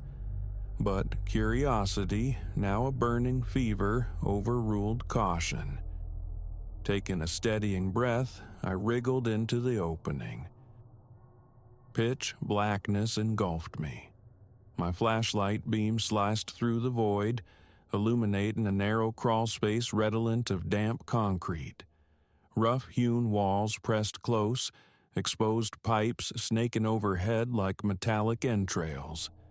Claustrophobia tightened its grip. I moved hunched, my heartbeat a deafening drum against my eardrums. Dust motes danced in the cone of light, each shuffling step echoing hollowly. The passage terminated at a rusted metal door. My hand, trembling visibly, reached for the handle. Ice-cold metal met my touch. With a protest and groan, the ancient mechanism turned, the door creaking inward. I stepped through, emerging onto the forbidden floor. The hallway mirrored the one below, yet bore the heavy patina of neglect. Paint peeled in leprous sheets, tiles lay shattered or missing entirely, light fixtures dangled precariously from the ceiling. Darkness reigned absolute, save for my flashlight's unsteady beam. Silence, profound but for a faint, rhythmic dripping somewhere distant. Abandoned office suites line the corridor, glimpses of overturned desks and scattered papers visible within. My pulse quickened, a knot of tension tightening painfully in my gut. Fear, or perhaps adrenaline's sharp thrill. I proceeded slowly, pausing, listening. Was that a faint susurrus of movement ahead? Then a flicker at the hallway's end. Him, turning a corner. My mouth went instantly dry, my lungs constricting. I forced myself onward, the floor precarious beneath my feet, wary of unseen hazards. My flashlight beam wobbled as I rounded the same corner. An open doorway revealed what appeared to be a storage room. Inside, standing with his back to me, was the figure. I crossed the threshold. The air was frigid, thick with the smell of musty cardboard. Decrepit file boxes slumped against the walls. He stood near a collapsed shelving unit, utterly immobile. In the dim, reflected light, his visible skin seemed unnaturally pale. My own breathing sounded ragged, loud in the stillness. One slow, deliberate step forward. His head turned, just slightly, acknowledging my presence. My heart hammered violently. He took a step toward the far wall, near the wreckage of the shelves, and simply ceased to be, phased out of existence. A low, grating scrape echoed in his wake, metal dragging against unseen debris. I rushed to the spot. The wall here was fractured, revealing broken pipework behind the crumbling plaster. A small shard of metal protruded from the rubble. Crouching, I grasped it, tugged. It resisted. Pulling harder, a chunk of plaster dislodged, exposing a hidden recess. Nestled within lay an old metal box. Hands shaking uncontrollably, I lifted it out. Heavy, scabbed with rust. Setting it on the floor, I worked at the lid. It fought back, then yielded with a piercing shriek of tortured metal. Inside, no dramatic revelation awaited. Only aged documents, brittle with time, and a single faded photograph depicting the building in an earlier incarnation. As my eyes adjusted, I recognized the corridor from the photo. And there, at the very edge of the frame, partially obscured but undeniably present, stood the man in the hat. A wave of icy tension rippled down my spine. I realized I was drenched in sweat, my shirt clinging, breath coming in short, sharp gasps. The document seemed mundane. Permits, construction notes, signatures long forgotten. My flashlight flickered, its power waning. Pocketing the photograph, I hoisted the heavy box and fled. An overwhelming compulsion to escape that floor propelled me. My legs felt strangely weak, each step jarring. I retraced my path, down the decaying hallway, through the rusted door, back into the suffocating embrace of the hidden passage. Scrabbling through the opening into the familiar corridor felt like surfacing for air. I hastily jammed the loose panel back into place, hoping it looked undisturbed, then made straight for my desk. Wiping sweat from my brow, I gulped water, but the tremors in my hands persisted, my heart refusing to settle. I kept glancing over my shoulder, expecting him to materialize from the shadows. Silence answered. I remained there, adrift in the aftermath, until the first hints of dawn bled through the windows. My shift concluded. Clutching the metal box, I carried my unease home. Later, examining the contents more thoroughly in the safety of my apartment, the documents revealed little beyond technical specifics, notations about concealed chases for wiring and maintenance access. The photograph remained the epicenter of the disquiet. The man, standing beside a group of construction workers, his face lost to shadow, but the hat, the clothes, identical. My hands grew clammy. I set the picture aside. I still inhabit the night shift's lonely hours. Sometimes my gaze drifts involuntarily toward the far end of that corridor, expectant. Other times, I anchor my focus fiercely to the monitor's glow. The memory of him walking through walls is an indelible brand. I haven't ventured back to the sealed floor, though the thought is a constant low hum beneath the surface of my duties. Is he still there, waiting? The box remains locked in a cabinet near my desk, an enigma I lack the courage or clarity to solve. Even now, alone in the fluorescent hush, I sometimes feel the temperature plummet, the air grow dense, my muscles tensen in remembered fear. That final image in the storage room, his vanishing, the scraping sound, the rusted box he seemingly led me to, replays itself. Why? The question resonates unanswered, leaving a strange residue of urgency, a sense that some crucial piece remains undiscovered. My concentration frays easily these nights. My eyes scan the periphery, searching for movement where none should exist. What comes next remains shrouded. Part of me craves normalcy, the mundane rhythm of the job. Another part feels the irresistible pull to pry open that passage once more, to pursue the fate and echo of his presence. He lingers, a persistent question mark etched onto the landscape of my nights. I don't know his identity or his intent, only that the certainty of seeing him again settles deep in my bones. And when that moment arrives, I suspect curiosity will once again overpower apprehension, compelling me to follow one last time.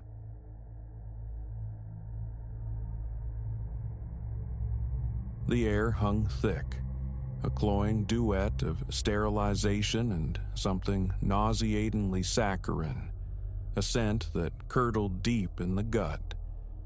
Corridors stretched like veins under Havenwood General's pale nightlights as I navigated my rounds, an unsettling tremor running beneath the surface of the usual nocturnal quiet.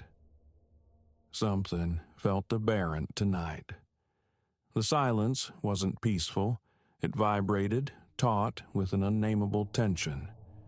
I couldn't know, gliding through those shadowed halls, that this particular overnight shift was poised to unravel into a visceral horror, fraying the edges of my understanding of healing, morality, and the fragile membrane between existence and oblivion. My name is Althea Rossi. For 3 years, the night shift at Havenwood has been my domain.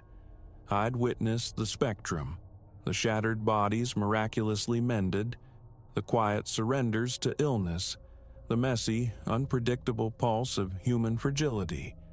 Yet, the sum of those experiences offered no inoculation against the discovery awaiting me in the pre-dawn stillness. It began mundanely.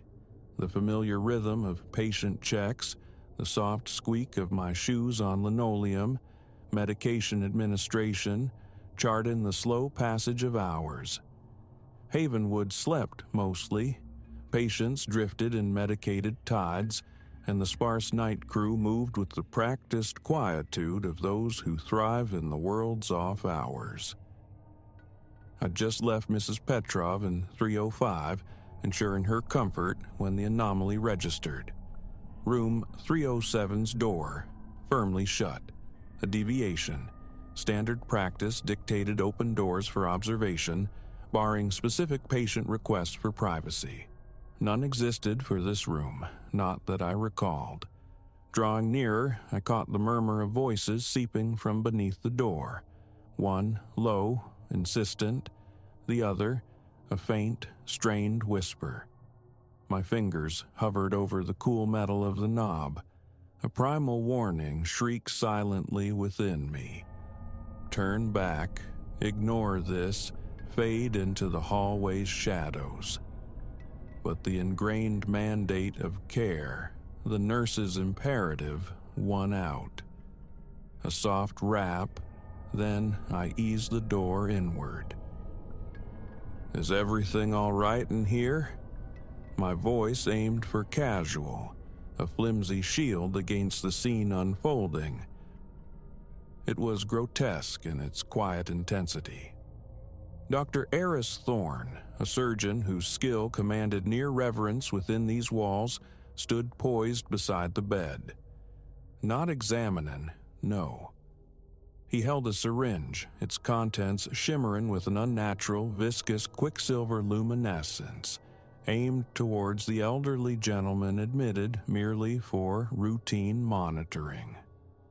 Thorne spun around, his features contorting into a mask of startled fury. Nurse Rossi, what business do you have here? Words caught in my throat. My gaze flickered. The doctor, the syringe, the patient. I thought I heard something. Just checking. Everything is under control, Thorne bit out, hastily concealing the syringe behind his back. Mr. Croft was merely agitated. I'm addressing it. Agitated? Mr. Croft looked anything but. Raw terror widened his eyes, a silent scream trapped within their depths. He seemed to implore me with that gaze. As I watched, his mouth worked, forming shapes without sound. Doctor, I managed, the words slow, deliberate. What is in that syringe? Thorne's expression became glacial. That is not your concern, Nurse Rossi. I strongly advise you to return to your duties and erase this encounter from your memory, for your own well-being. The menace was undisguised, chilling the air further. Every nerve screamed, flee, run, report anonymously, anything but stand here. Yet, the sight of Mr. Croft, helpless and terrified, anchored me. This was fundamentally wrong, a violation twisting the core of our purpose here. I'm afraid I cannot do that, Doctor, I replied, surprised at the tremorless quality of my own voice. I must ask you to put down that syringe and step away from the patient. A flicker of something, calculation, resignation, crossed his face. Then, with startling velocity, he lunged, not towards the patient, but at me.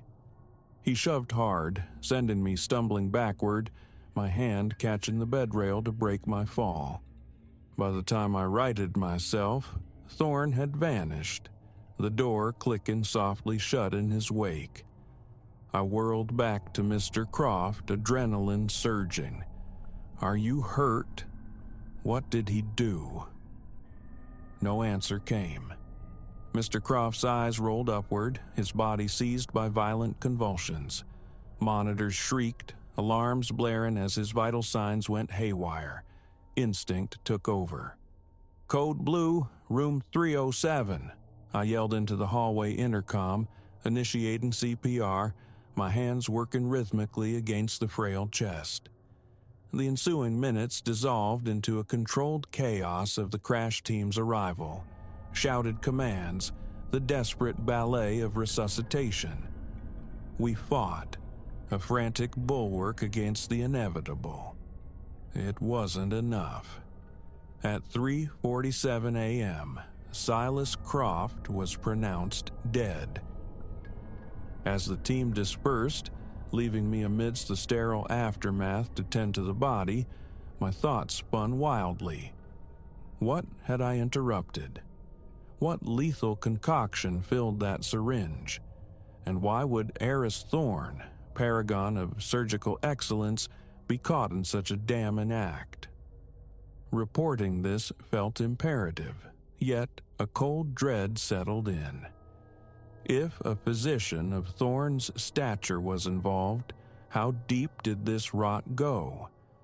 Whom could I possibly trust within these walls? The subsequent days were a tightrope walk of fear and resolve. I moved through my shifts with heightened senses, observing the subtle currents beneath the hospital's surface. Other incidents, previously dismissed, now took on sinister shapes, hushed conversations halting abruptly upon my approach, colleagues entering rooms outside their purview.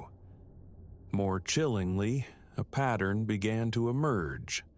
Unexpected deaths, predominantly among the elderly or terminally diagnosed, clustering on the night shifts. My investigation started cautiously, then accelerated into urgency. Chart reviews under flickering office lights, cross-referencing death certificates, furtive trips to the records archive after hours. The truth I unearthed was staggering, sickening. Over the preceding year, Havenwood's mortality rate for specific patient demographics had soared inexplicably. Yet, no alarms were raised. Instead, a meticulous campaign of obfuscation was underway. Falsified causes of death, altered medical logs. The motive remained elusive until it struck with the force of a physical blow. The organ transplant list. Havenwood had recently garnered accolades for its drastically reduced wait times, hailed as a beacon of life-saving efficiency. Now, that success felt less like salvation and more like sacrifice. The horrifying picture coalesced. They were culling patients deemed less viable, the old, the frail, the hopeless, to harvest organs for younger, worthier recipients, playing God with scalpels and syringes. Action became non-negotiable. This atrocity demanded exposure, regardless of the personal risk. I spent a week meticulously compiling evidence, copied records, cross-referenced data, even managing to procure a minuscule sample of the strange, shimmering substance from a shadowed corner of the pharmacy dispensary. I duplicated everything onto encrypted drives, mailing them to secure locations, to trusted confidants, with explicit instructions. If anything befell me, deliver this to the authorities. Then, on a night eerily reminiscent of the one where this nightmare began, I sought out Dr. Thorne. I found him alone in his office, bathed in the glow of his computer screen. When I laid out what I knew, his face lost all color. "You can't possibly comprehend," he stammered, desperation warring with his ingrained authority. "We are saving lives, exponentially. For every life concluded, swiftly, painlessly, we grant futures to 3, sometimes 4 others, people with children with decades ahead."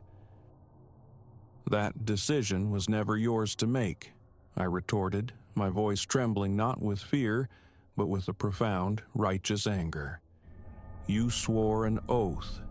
Primum non nocere. You are murderers." I informed him of my intent to go to the police, that the charade was finished. For a heartbeat, I saw something like defeat in his eyes, a fatal misreading. As I turned towards the door, a needle-sharp agony pierced my neck. Thorne had moved with the predator's swiftness, the syringe appearing as if by dark magic. My vision swam, edges blurring into gray. Through the encroaching fog, I saw a flicker of genuine sorrow on his face. "I truly am sorry, Althea," he murmured, his voice unnervingly gentle. "But this work, it's too vital. We cannot permit interference." Consciousness returned 3 days later, not in Havenwood, but in a sterile room miles away in a different town's medical facility. The fabricated narrative, a severe, unexpected allergic reaction at work, necessitating immediate transfer. I knew better. They had tried to neutralize me, to discredit the witness. They had misjudged my resilience. In the ensuing months, amidst investigations and arrests that fractured Havenwood's esteemed reputation, my thoughts often returned to that night, to the swift, terrifying dissolution of my known world, the razor-thin demarcation between healer and executioner, and the insidious ease with which that line could be transgressed in the name of some perceived greater good. I remain a nurse, but my vigilance is now etched into my bones. I understand that the gravest dangers often wear familiar faces, cloaked in the very authority meant to protect, and I carry the indelible knowledge that within the polished, aseptic confines of our hospitals, under the cloak of night, choices are made, silent wars are waged, that ripple unseen beneath the surface of the everyday. But I see, and I will never cease advocating for the light.